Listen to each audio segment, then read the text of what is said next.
The Miller house had been abandoned for so long that it seemed it had always been that way. People said the house was cursed, but Tommy wasn't scared by such stories. Tommy Weaver craved recognition and attention, especially from his father, who was consumed by work and rarely paid attention to his son. The boy desperately sought his father's approval and tried in every way to show that he was worthy of his love.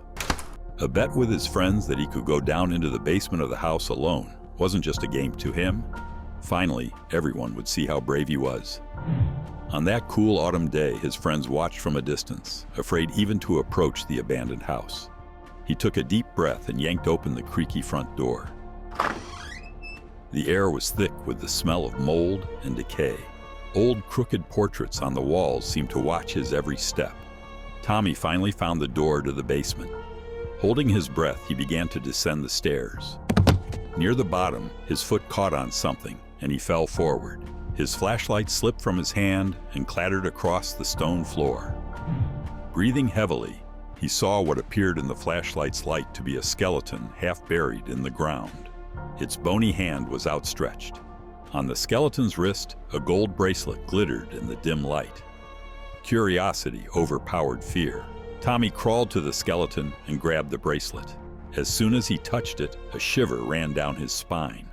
The metal was unnaturally cold, and it seemed to emit a faint glow. After one last uncertain glance at the bones, Tommy fastened the bracelet around his wrist, as if marking his triumph. He brushed himself off and picked up the flashlight.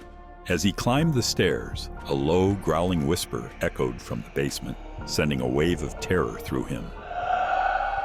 He bolted up the steps, through the house, and out into the street, the whisper following him.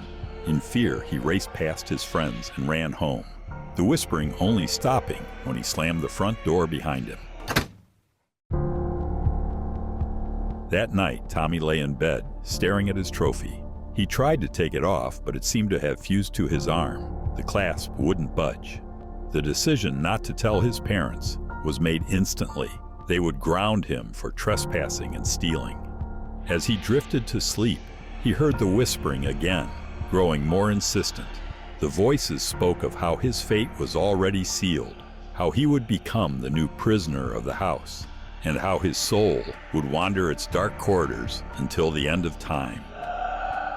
They reminded him of every moment of fear and pain he had ever experienced. Tommy tried to cover his ears, but the whispering echoed.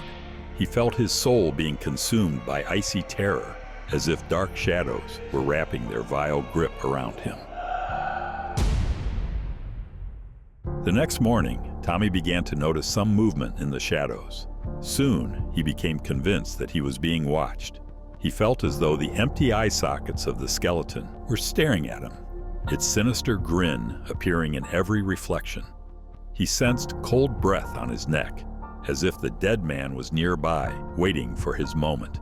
Every sound in the house was amplified in his mind. The creaking floorboards now sounded like the steps of an invisible pursuer, and rustling noises resembled the quiet sighs of the dead.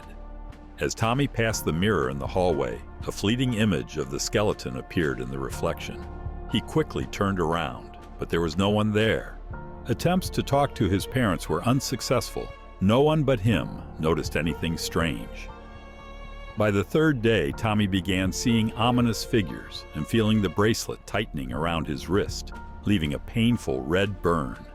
He hid his hand under his clothes, but the burning sensation intensified, and the voices wouldn't stop. His mother tried to calm him down, but he only remained silent. His father, preoccupied with work, didn't notice his son's condition. In the evening, the boy sat in his room, desperately trying to remove the cursed bracelet. The shadows around him seemed to come alive, turning into horrifying creatures. Suddenly, he noticed the figure of the skeleton across from him in the mirror. Its empty eye socket stared straight into his soul, reflecting endless darkness. Tom screamed and turned around. The skeleton hadn't disappeared. "Go away!" he shouted in despair.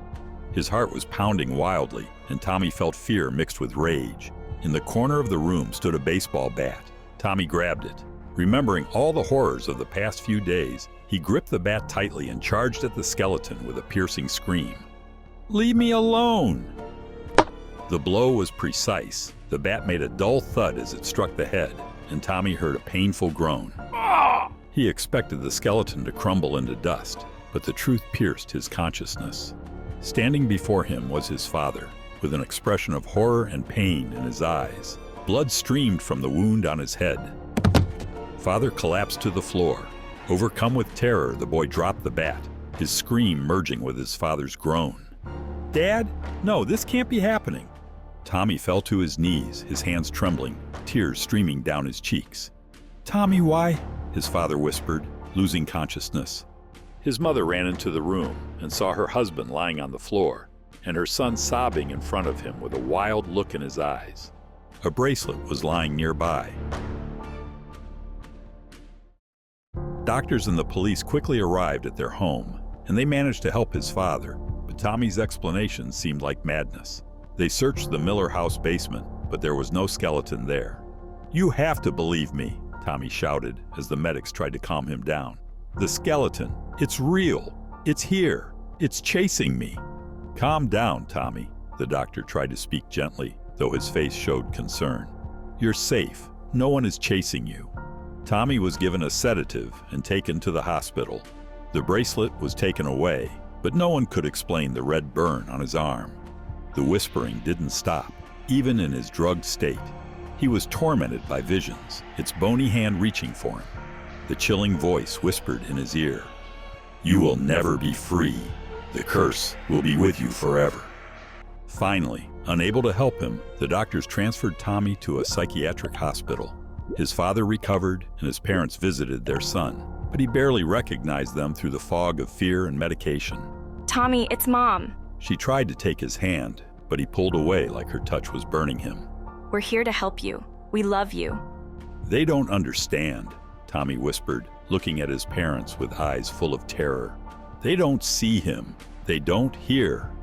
He spent his days in the ward, staring at the spot where the bracelet used to be and listening to the whispering. The doctors called it a psychotic breakdown, but Tommy knew the truth. The house had cursed him, and there was no escape. "They think I've gone mad," he repeated, rocking back and forth. "But I know the truth. I know." Years passed, and the whispering never ceased. Tommy lived his entire life in a psychiatric hospital, but his mind remained forever trapped in that old basement, haunted by the skeleton's whisper.